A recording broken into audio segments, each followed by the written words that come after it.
Welcome to qnawire.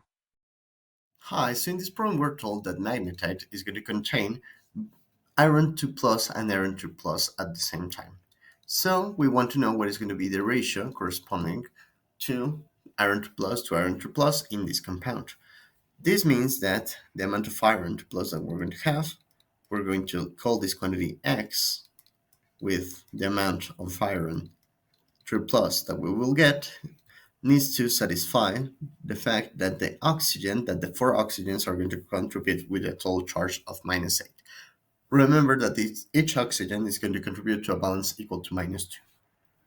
So, since the whole result needs to be equal to 0 and the number of iron atoms that we're going to have is equal to 3, the equations are going to become x plus y equal to 3 and 2x plus 3y minus 8 equal to 0. So the values that satisfy these equations are going to be x equal to 1, y equal to 2. So the, the ratio of iron 2 plus with respect to iron 3 plus is going to be a 1 to 2 ratio. Next up, we want to state what is going to be the best type of a spectroscopy that could be used to determine the relative abundances. And in this case, we're going to have mass power spectroscopy,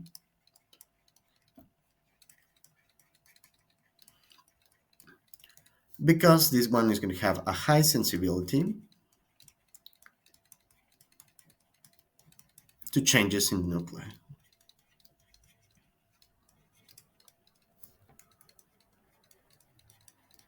This is going to be from the hyperfine structure to, the most important in this case, the balance that we're going to have. There are other techniques that can be employed, for example, X-ray absorption,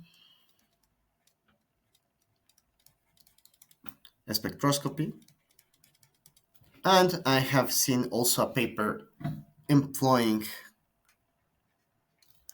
for example, fluorescence techniques. But in this case, the one that I consider to be the best answer would be mass power spectroscopy. And finally, we want to state the number of protons, neutrons, and electrons on each of the species. So in this case, I'm going to assume that the species that you're asking about are going to be iron 2 plus and iron 2 plus. So in this case, iron is going to have an atomic number 26 and a mass corresponding to 56. So the number of protons and the number of neutrons and the number of electrons are going to be, the number of protons is equal to the atomic number. This is going to be the same for both of them. In this case, I'm considering the most abundant isotope of iron, which is iron 56. So the number of neutrons is going to be equal to the mass minus the number of protons, which is going to give us 30 in both cases. And the only difference is going to be on the number of electrons. In iron 2 plus, we have 2 extra protons, so that means that we're going to have 24 electrons. We lost 2 electrons. And in iron 2 plus, we're going to have 23 electrons. So with that, it would be all. Thank you very much and have a good one.